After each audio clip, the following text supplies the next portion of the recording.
많은 뉴스로 여러분의 마음과 생각을 이렇게 세상의 뉴스들로 너무 가득 채우고 세상의 어떤 고민거리들로 채우지 마시고 말씀 앞에 나와서 주님이 나에게 하시는 말씀을 들으실 수 있기를 축복합니다. 여러분, 이럴 때일수록 우리가 하나님 앞에 머물러서 세상의 소리가 아니라 뉴스가 아니라 하나님께서 나에게 말씀하시는 그 음성을 우리가 개개인별로 하나님 앞에서 말씀 앞에서 여러분 들으셔야 될 줄로 믿습니다.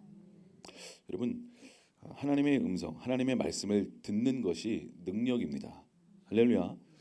우리가 어디로 나아가야 될지, 무엇을 따라가야 될지, 마지막 때 수많은 소리들이 있을 것입니다.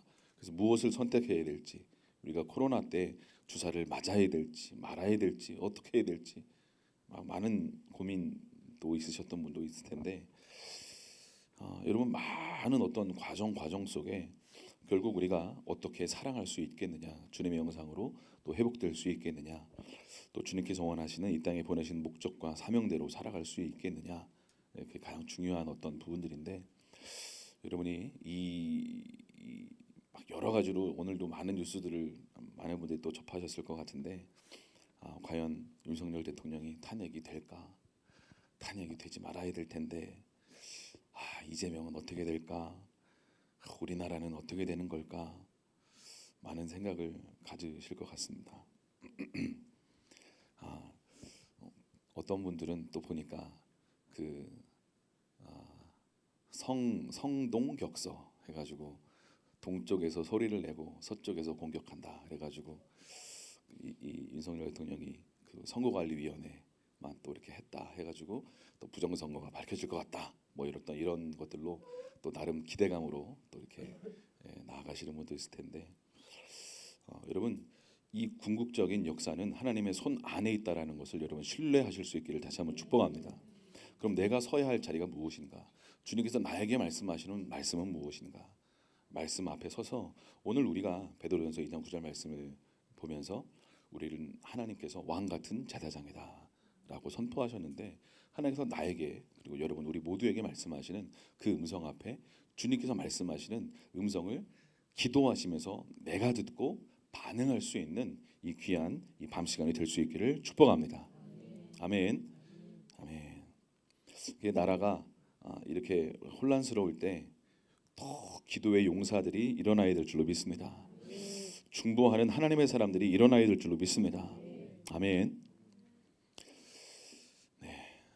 저도 이제 아까 말씀드린 특별히 이제 지저스 웨이브의 김성욱 대표의 그 이야기들을 최근에 몇 번 좀 이렇게 보면서 그 속에서 뭔가 주님께서 말씀하시는 부분이 있을 수 있겠다라는 생각이 들고, 제가 또 말씀 묵상하고 기도하면서 하나님께서 뭔가 오늘 베드로전서 2장 9절 말씀을 통해서 하나님께서 우리의 부르심, 왕 같은 제사장이라는 이 부르심 앞에 반응할 수 있는 이 밤 시간이 될 수 있기를 다시 한번 축복합니다.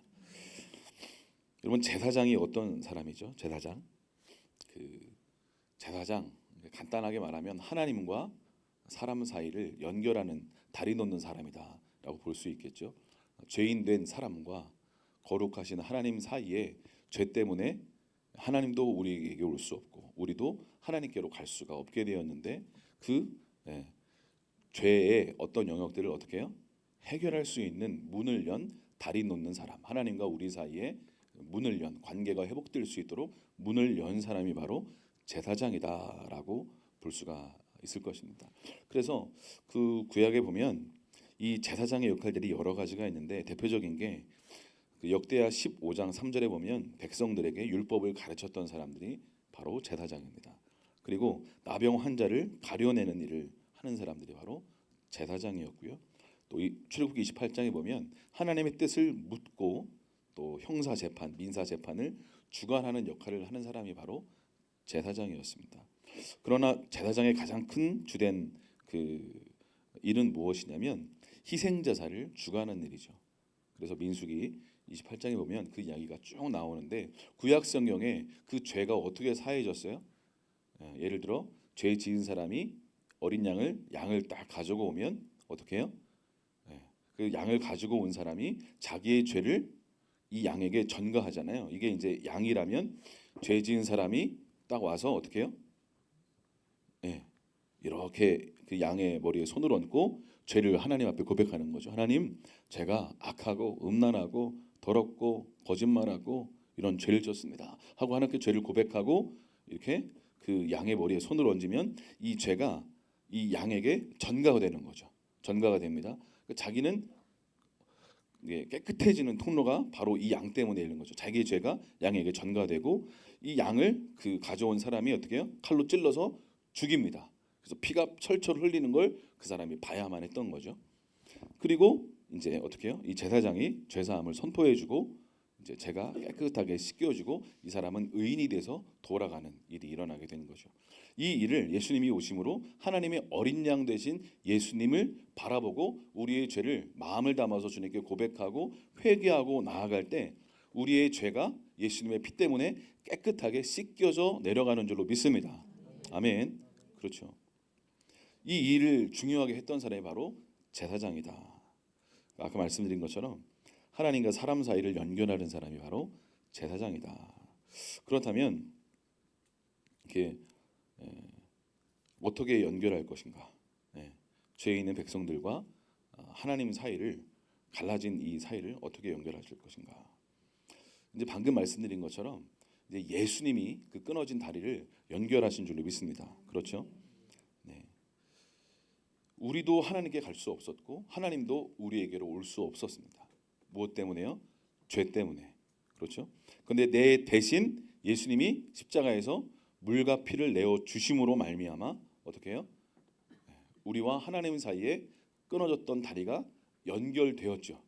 아멘. 예. 그래서 우리가 하나님 아버지께 그 예수의 피로 말미암아 담대하게 아버지 하나님께 나아갈 수 있는 길이 열리게 된 줄로 믿습니다. 그렇죠? 예수님이 우리의 대제사장 되신다라고 성경은 우리에게 말씀하고 있습니다. 히브리서 4장 14절에서 이후의 말씀을 보면 이런 찾아볼까요? 우리 좀 찾아보면 좋을 것 같네요. 히브리서입니다. 앞에 없고요. 성경을 금요일 날에는 찾는데 좀 이렇게 가져오시면 좋을 것 같습니다. 없으신 분들은 뒤에 성경책에도 있는데 가져가셔도 좋을 것 같고요. 히브리서 14장 14절 14절 15절 우리 두 절 말씀만 같이 한번 읽어보겠습니다. 시작.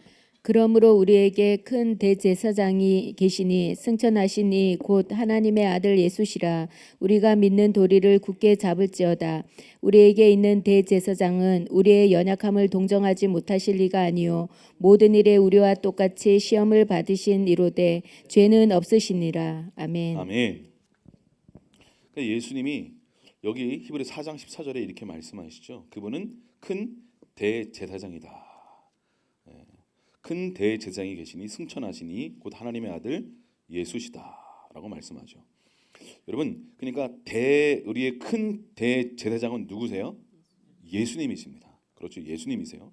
그러면 이 예수님이 우리의 큰 대제사장이 되셨는데 이 대제사장 되신 예수님이 죽으시면서 십자가에서 돌아가시면서 23장 누가복음 23장 34절에 보면 이렇게 기도하십니다. 아버지, 저들의 죄를 사하여 주십시오.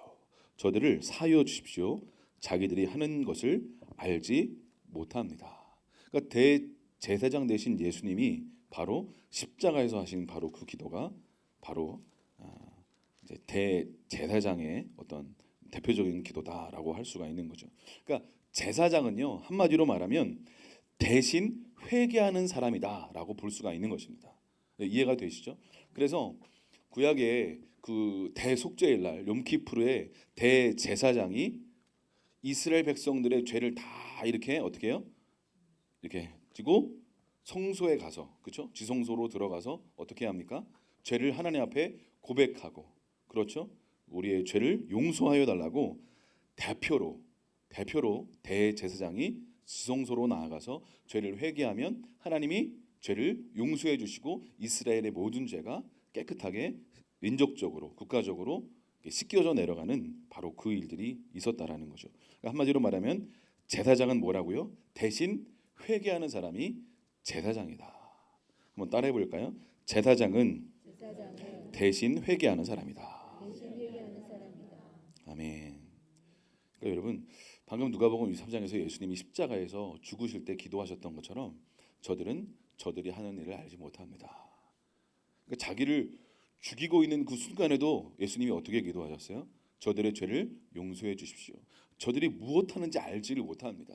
메시아인 자기의 죄를 위해서 죽으려고 하는 저들의 이 무지와 이 악함과 하나님 이것들을 용서해 주십시오. 불쌍히 여겨 주십시오라고 십자가에서 죽으시면서까지 백성들을 위해서 기도하시는 것.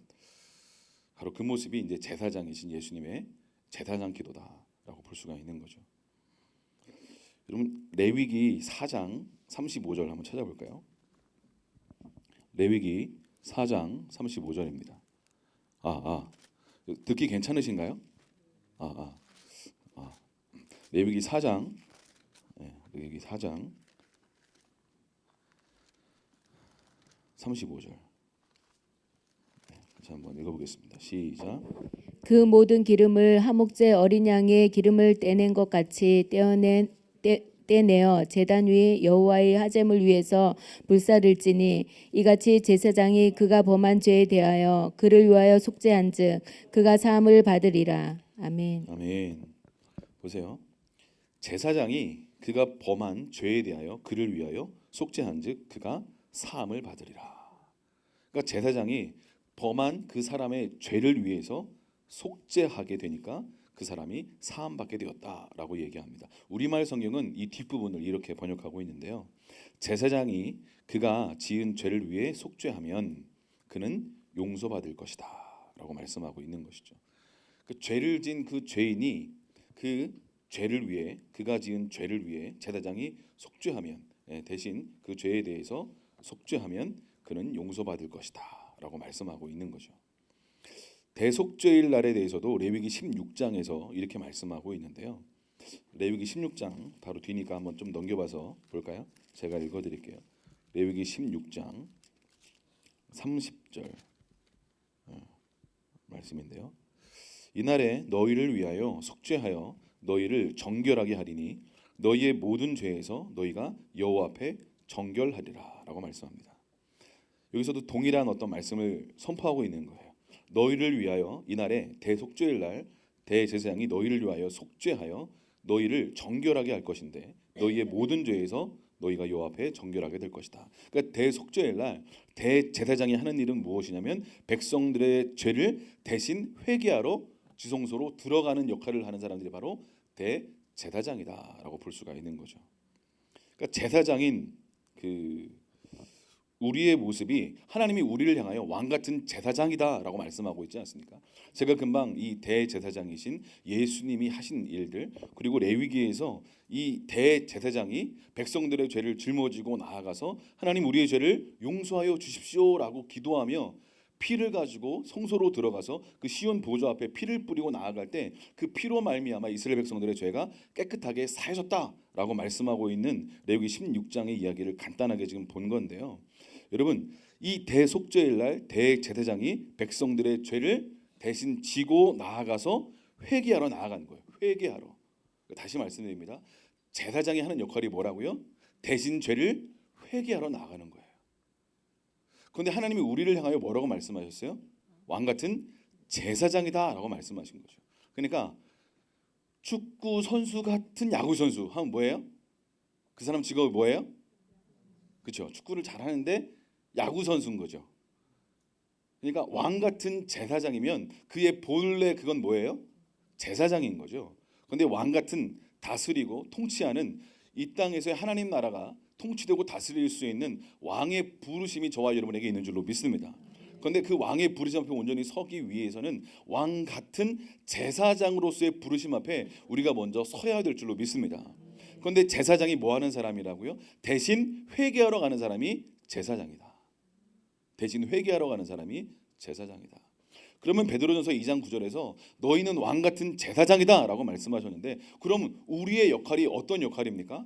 우리 또한 대신 회개하러 가야 되는 부르심이 저와 여러분에게 있는 줄로 믿습니다. 아멘. 아멘.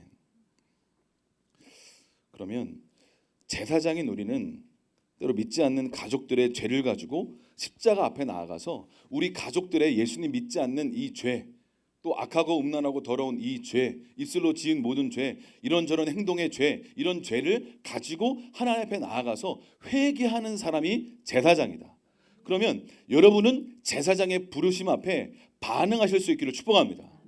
그러니까 개인의 죄를 회개해야죠. 그러나 그것을 넘어서서 내 죄를 넘어서서 믿지 않는 우리 가족의 죄, 자녀의 죄, 부모의 죄, 또는 형제의 죄를 가지고 어떻게 해요? 십자가 앞에, 보좌 앞에 나아가서 예수님이 하신 대로 그 죄를 가지고 나아가서 우리 가족의 믿음 없는 죄, 불신의 죄, 악한 죄, 음란한 죄를 어떻게 해요? 여러분들이 주님께 가지고 나아가서 회개하는 제사장의 부르심이 바로 저와 여러분에게 있는 줄로 믿습니다. 아멘.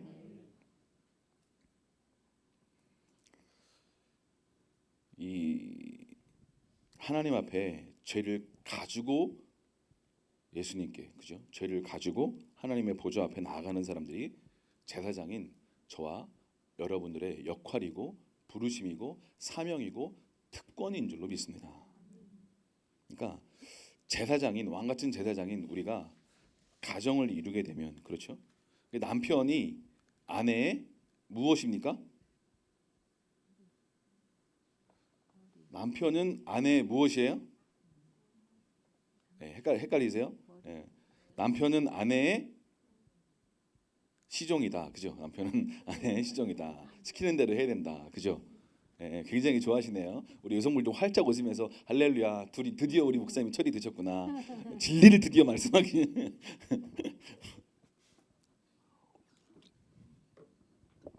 남편은 아내의 뭐라고 말씀합니까? 에베소서에? 그렇죠, 머리입니다, 머리, 그죠?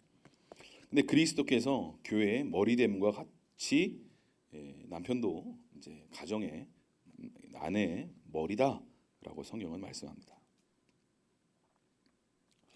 히브리서 4장에서 우리가 아까 본 것처럼 예수님이 대제사장이시죠. 왕 같은 제사장들인 우리가 가정을 이루게 되면 우리는 믿음의 어떤 다 믿는 가정이라면 우리가 이 말씀의 원리가 어떤 영역에 이렇게 잘 적용될 수 있는 부분이 있을 텐데 그렇지 않는 부분에 있어서는 좀 어려운 부분이 있습니다. 그럼에도 불구하고 말씀의 원리를 믿음으로 신뢰하고 나아갈 때 그 말씀의 원리가 당신을 통하여 제사장인 당신을 통하여 그 말씀의 원리가 성취되고 이루어지고 회복되는 열매들이 일어나게 될 줄로 믿습니다.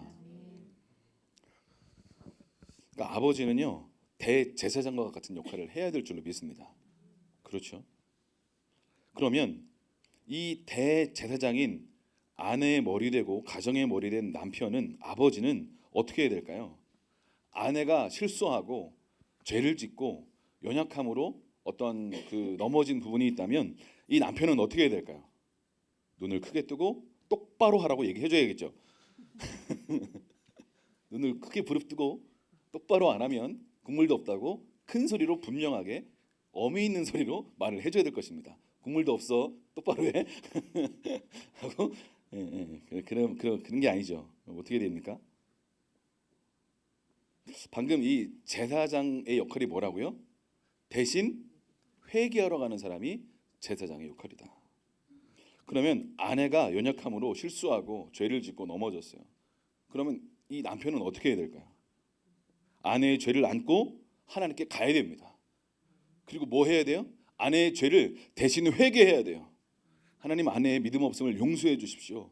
하나님 불쌍히 여겨 주십시오.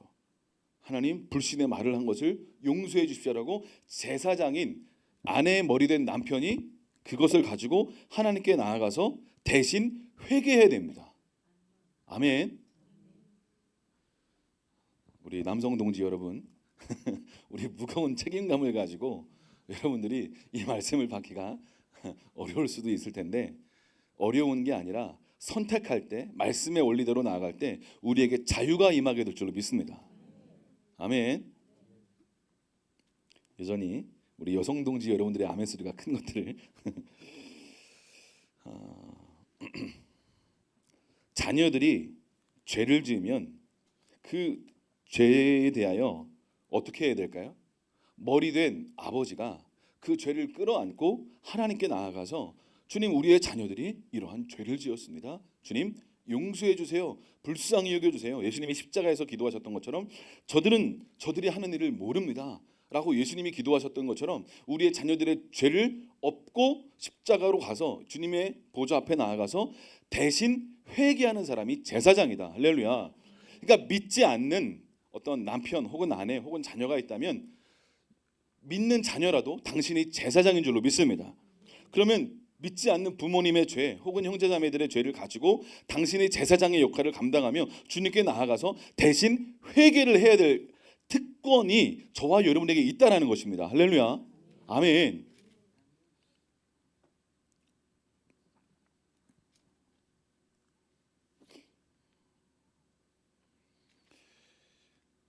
아내의 죄를 안고 아버지께 나아가는 하나님 아버지께 나아가는 아버지, 자녀들의 죄를 안고 대제사장의 자리로 이렇게 서서 주님께 나아가는 아버지, 남편.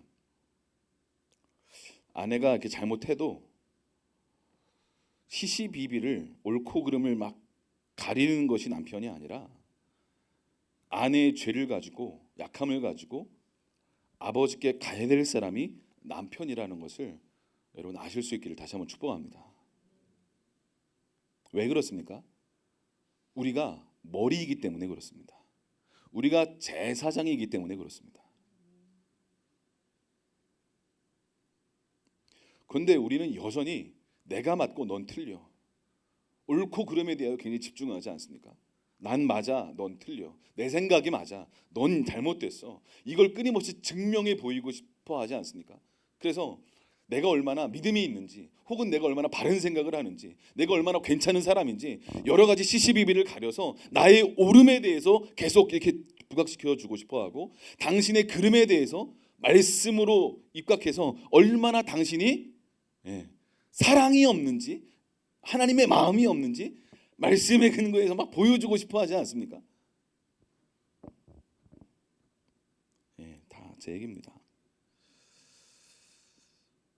예수님이 교회를 사랑하셨던 것처럼 정말 남편들은 아내를 사랑해야 될 줄로 믿습니다. 아내의 죄를 지적하기 전에 우리는 뭐 해야 돼요? 아내의 죄를 사해달라고 주님께 나아가야 하는 특권이 우리에게 있는 줄로 믿습니다. 예수님이 교회에게 하셨던 것처럼. 그래서 스데반도 그렇게 기도하지 않습니까? 순교하면서 저들은 저들이 하는 일을 모릅니다. 그때 아내가 남편에게 순종할 수 있는 은혜의 문이 열리게 되고 권위가 펴지게 될 줄로 믿습니다. 그렇게 하지 않기 때문에 남편들이 아내에게 권위가 없는 영역이 있는 것이죠. 그렇지 않습니까? 남편으로서 아내의 실수를 제사장으로서 어떤 가족과 형제와 그 누구의 실수와 잘못을 옳고 그름을 계속 따져가지고 내가 맞다라는 걸 계속 보이고 싶어하는 우리 안에 주님이 기뻐하시지 않는 어떤 자기의 주님이 기뻐하시지 않는 어떤 육신적인 생각, 나중심적인 모든 생각들이 주님한테 빛비춤 받아서 온전히 회개할 수 있는 이 귀한 시간 될 수 있기를 간절히 소망합니다. 그 아내가 지혜롭죠, 대부분. 그렇지 않습니까? 아니죠. 남편이 대부분 지혜롭죠. 그렇죠? 주위를 살펴보세요. 남편들 다 이렇게 지혜롭게 멍하게 앉아 있지 않습니까? 다 지혜롭게 멍하게 이제 뭔 소리를 하시나 이제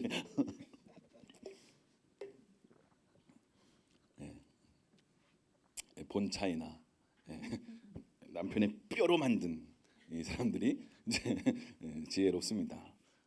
그 증거는 선악과가 얼마나 맛있는지 하와가 먹어보고 남편에게 주니까 할렐루야 이것이다 하고 먹지 않습니까? 그만큼 이 아내가 하는 말은 이 아담이 100% 저거야말로 진리다 이런 생각을 갖게 됩니다. 대부분 그래요.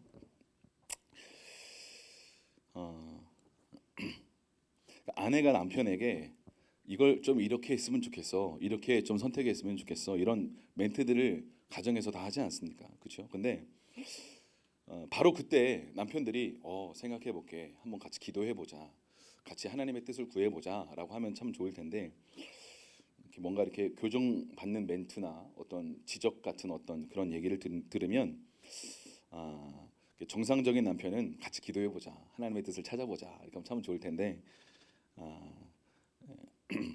좀 이렇게 회복이 많이 필요한 남편들은 아내의 약점과 실수를 찾기 시작하죠. 그래서 너나 잘해라 혹은 당신도 뭐 이렇게 좀 교정을 해야 된다라는 이렇게 이야기를 하고 싶어하고 또 하기도 합니다.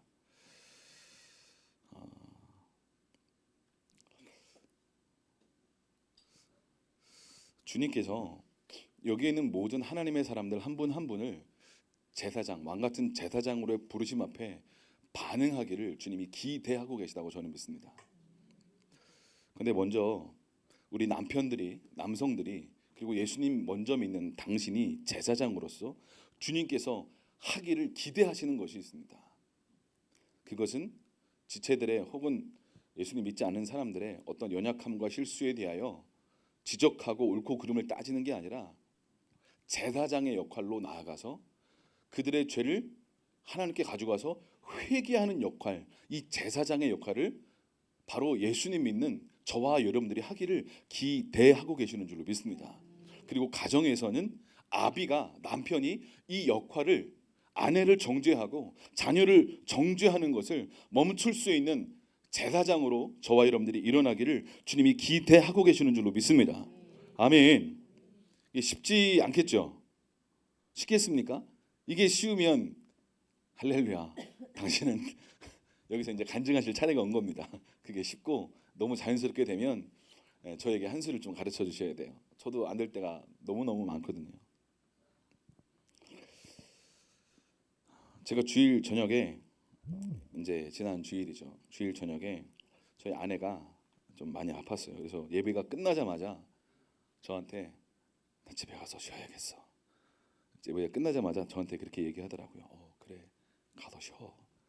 그래서 집에 가서 이제 다 이제 마무리를 하고 집에 가서 저녁 때 이제 간단하게 저녁을 먹고 아내가 아프니까 그냥 쉬어야겠다 그랬는데, 아내가 이제 아이들하고 같이 이제 항상 주일 저녁 때 가정 목장을 하니까 뭔가 아내가 아이들을 이렇게 사랑으로 뭔가 말해주고 터치해주고 싶은 영역이 좀 있었던 것 같아요. 그래서 힘든데 가정 목장을 해야 될 것 같다.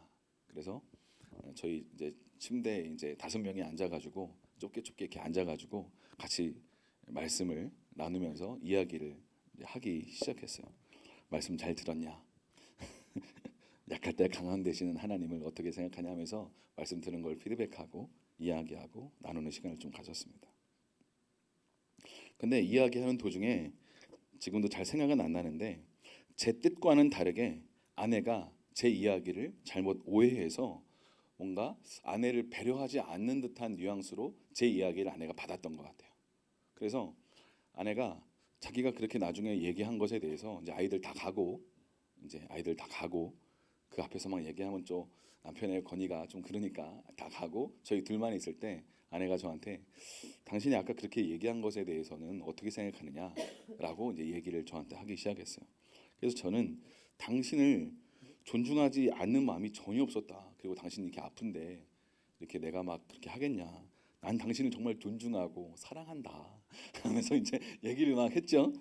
근데 아내가 그 내용에는 나는 내용은 잘 모르겠다. 근데 당신에게 말하는 태도가 문제가 있다고 생각을 한다. 얘기를 하더라고요. 그래서 내가 억울했다. 내 마음과 중심은 당신을 존중하고 사랑해서 이렇게 얘기를 한 건데 왜 그거를 이렇게 잘못 생각하고 오해하고 받아들이냐. 그래서 이제 얘기를 막 하다가 이렇게 얘기가 잘 안 되더라고요. 서로 이제 접점이 잘 안 돼서 좀 어려워지다가, 그래서 같이 이렇게 어려워질 땐 주로 뭐 하면 좋을까요? 그렇죠. 우리도 같이 기도했습니다. 주님 도와주세요. 접점이 없습니다. 힘이 듭니다. 하고 이제 기도하기 시작했어요. 아내도 아내대로 기도하고 저도 이제 기도를 하기 시작했어요. 근데 이제 기도하는데 제가 주일날 나눈 말씀이 생각이 나더라고요. 약한 그때 강합니다. 말씀이 생각이 나면서 내가 약해져야겠다.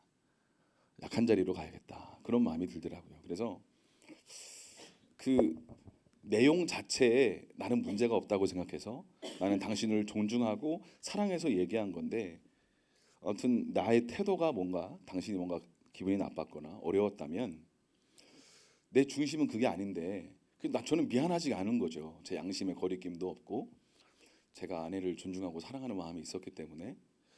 그래서 미안하다는 말이 안 나오는 거예요.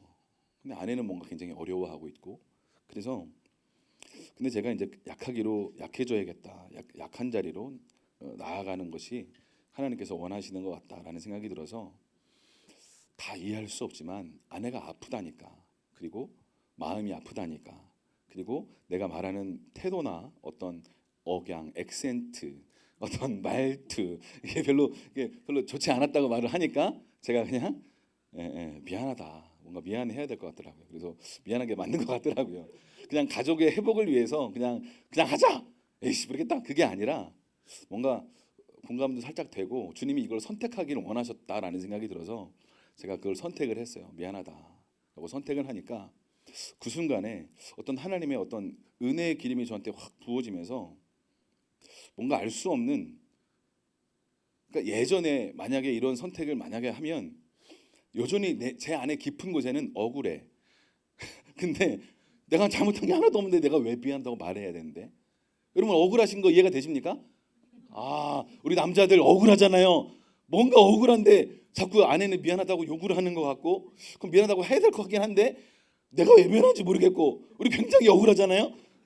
그러면 이게 막 밥이 안 나올 것 같고 다음날 아침에, 그죠? 막 힘들어지고 막 이게 어떻게 될까? 근데 이제 저도 맞고, 근데 주님이 그걸 원하시는 것 같아서 그냥 억지로 참고 미안해가 아니라 순종하는 마음으로, 주님의 말씀 앞에 순종하는 마음으로 미안해 여보라고 딱 얘기를 하는데, 그때 뭔가 하나님이 저한테 은혜의 어떤 기름을 확 부으시면서 내가 억울하고 내 중심은 자기를 사랑하고 존중하는 어떤 멘트여서 태도가 좀 그랬던 건, 내가 원래 목소리가 좀 크잖아. 내 목소리가 좀 커. 제가 목소리가 좀 크거든요. 할렐루야. 깨어나십시오. 톤을 뭔가 울리는 것 같은데 내 목소리가 원래 좀 크잖아. 그래서 화난 게 아니야. 난 자기를 사랑하고 존중해 하면서 이제 전혀 태도에 문제가 없었어 라고 말하고 싶었지만 아내의 한마디, 아이들 다 불러서 한번 물어보자. 지민이, 주원이 불러서 다 물어보자. 그래서 제가 이 밤에 애들 자러 갔는데 다시 와서 물어볼까 한번, 그런 마음이 일어나기도 했지만 주님이 원하시는 선택은 할렐루야, 낮은 자리로 가기를, 제가 설교한 대로 네가 살아라, 설교한 대로 선택해라. 네가 약할 때 강합니다. 남편으로서 권위는 네가 잘하고 네가 옳고 네가 맞았다라는 걸 계속 설명하기를 난 기대하지 않아.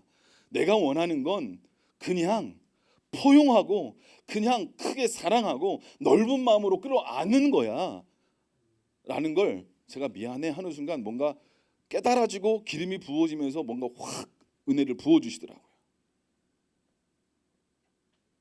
이 은혜가 흘러갈지어다. 제가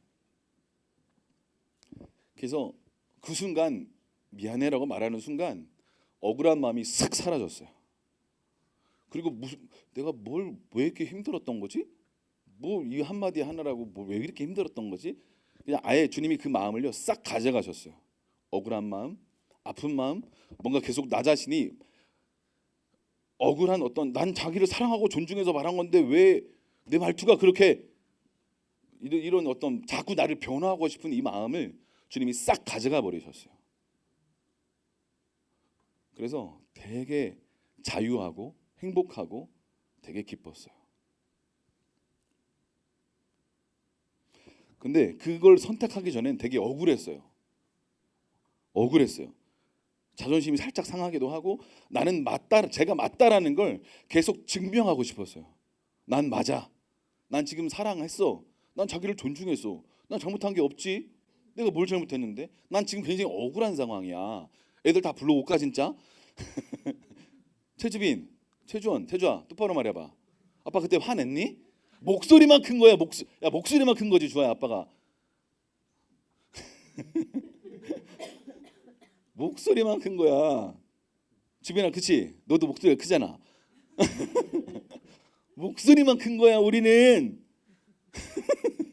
사람들이 자꾸 오해하잖아. 화낸 거라고. 화를 안 냈고 목소리만 큰 거라니까 자꾸 그냥. 아.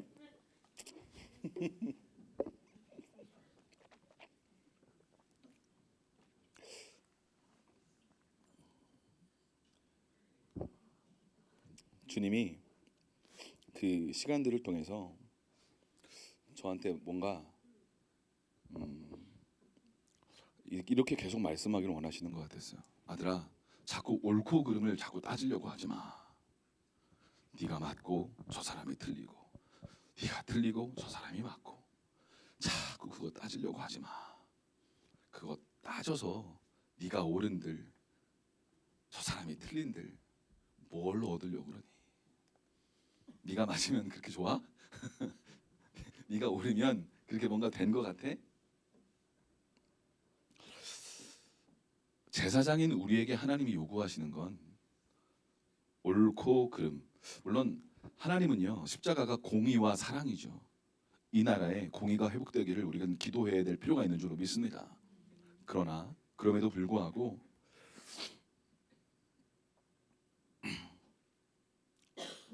예수님이 십자가에서 공의롭게 죽으시고 또 사랑으로 죽으셨던 것처럼 자기를 부인하고 자기 십자가를 지고 우리가 예수님을 따라가는 제자로서 우리도 예수님과 함께 죽고 예수님과 함께 부활해야 될 그 믿음의 자리로 나아가야 될 줄로 믿습니다.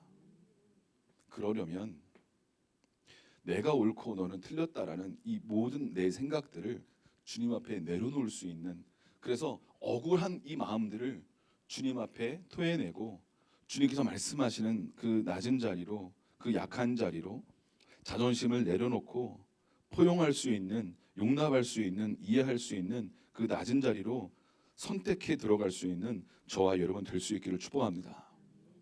그러면 하나님이 저와 여러분에게 반드시 주님 다시 오실 그날에 큰 상급, 큰 면류관 주실 줄로 믿습니다.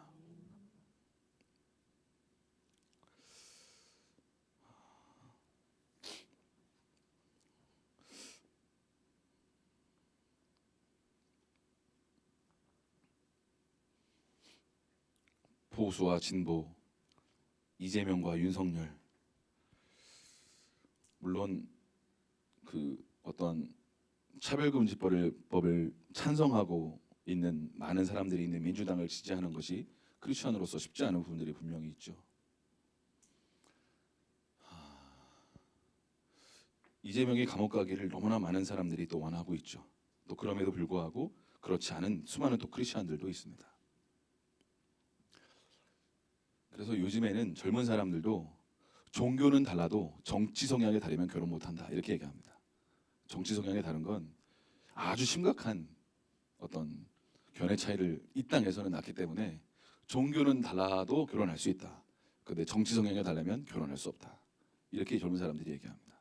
그만큼 확 이 나라가 이제 나눠졌기 때문에 쉽지 않은 어려운 부분들이 있습니다. 대통령의 어떤 탄핵을 국회에서 진행하고 있고 또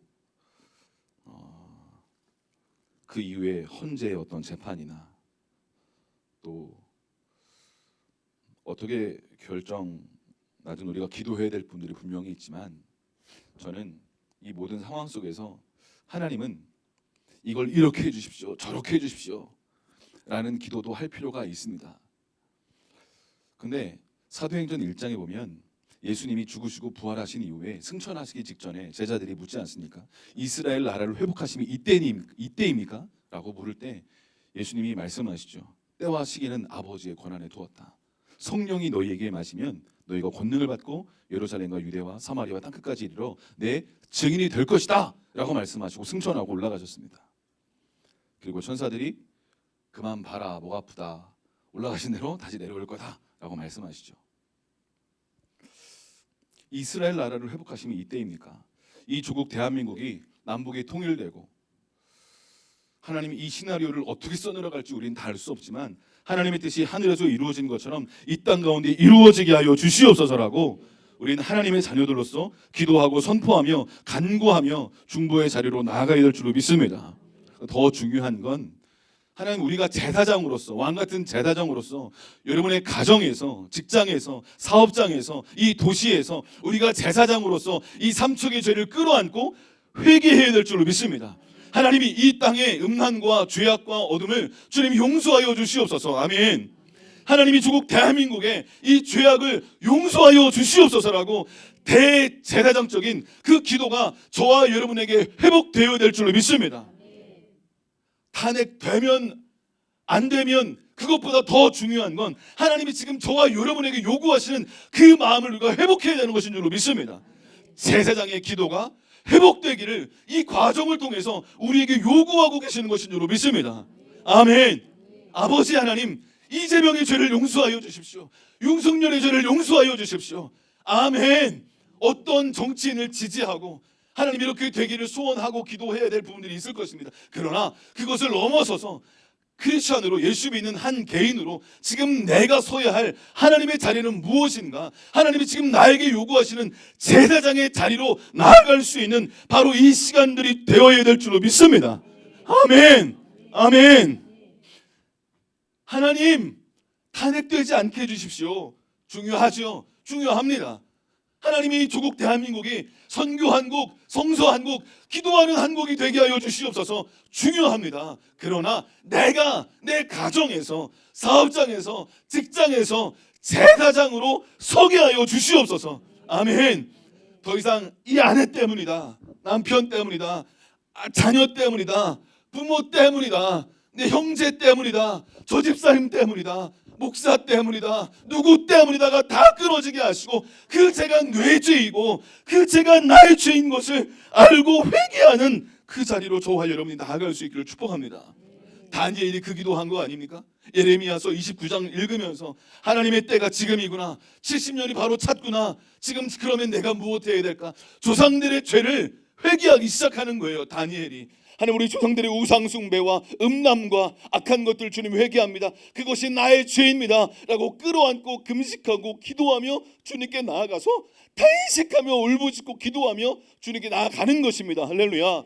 그때 하나님이 고레스에 하나님의 문을 여시고, 그래서 에스라 1장을 써내려 가시고 포로 귀환이 일어나고, 할렐루야. 하나님의 역사는 그렇게 기도하는 한 사람을 통해서 써내려져 가게 되는 줄로 믿습니다. 아멘. 하나님이 지금 원하시는 것은 무엇일까요? 끊임없이 뉴스를 보고 윤석열을 욕하고 계엄을 왜 했어, 이 바보같이 무슨 또 계획이 있나? 정말 선거관리위원회가 뭐 어떻게 있는 건가? 부정선거가 밝혀졌으면 좋겠다. 좋겠죠. 그러나 더 중요한 건 하나님의 당신을 향한, 저를 향한 하나님의 큰 계획과 목적은 저와 여러분이 이 땅과 이 나라와 이 조국의 제사장으로 서기를 기대하고 계시는 줄로 믿습니다. 하나님이 이 모든 과정과 이 일들을 통해서 저에게, 그리고 우리 교회에게, 이 땅의 한국 교회 크리스천들에게 말씀하시는 말씀은 바로 그것일 거예요. 할렐루야. 아멘. 더 이상 뉴스를 보고 정죄하고 왜 이래 왜 이래 왜 이래가 아니라, 더 이상 민주당은 왜 이래, 국민의힘은 왜 그래, 하나님 당대표는 왜 그래, 왜 그런 거야 왜 그런 거야, 왜. 우리는 율법의 심판자가 아니라 준행자인 줄로 믿습니다. 아멘. 사랑하는 여러분, 우리가 제사장으로 서야 될 줄로 믿습니다. 하나님께서 우리 가정에, 하나님, 내 믿지 않는 형제자매들이 죄를 지을 때 그것을 끌어안고 대신 회개하는 사람, 그 사람이 제사장입니다. 누가 이 역할을 하겠습니까? 저와 여러분들이 해야 될 줄로 믿습니다. 내가 이 일을 왜 합니까? 때로 가정에서, 제가 지난주에 아내에 있는 에피소드를 잠깐 말씀드렸지만 저도 처음엔 억울했어요. 나 그런 마음이 전혀 없는데. 근데 주님은 요구하시는 거예요. 옳고 그름이 아니야, 시시비비가 아니야, 포용하는 거야. 그리고 죄를 끌어안고 회개하는 거야. 그게 내가 너희들한테 원하는 거야. 그래야 이 땅의 회복의 문이 열리게 된다. 수많은 사람들이 정죄합니다. 수많은 사람들이 손가락질합니다. 우리가 그것에 손가락질을 더해서 무슨 죄를 짓겠습니까? 좋은 거 아무것도 없습니다. 우리는 제사장으로서 나가야 될 줄로 믿습니다. 하나님이 이 나라를 용서해 주십시오. 하나님, 이 나라의 음란함이 나의 음란함 아닙니까? 우리 깨끗합니까? 우리 정결합니까? 우리 예수님만이 정말 왕이십니까? 우리의 시간, 우리의 재정, 우리의 관계 정말 예수님만이 왕이십니까? 그렇지 않다면 우리는 마음을 찢고 이 나라의 지금 이 모든 현상들과 가정들이 나의 죄 때문이라는 것을 알고 기억하고 회개하는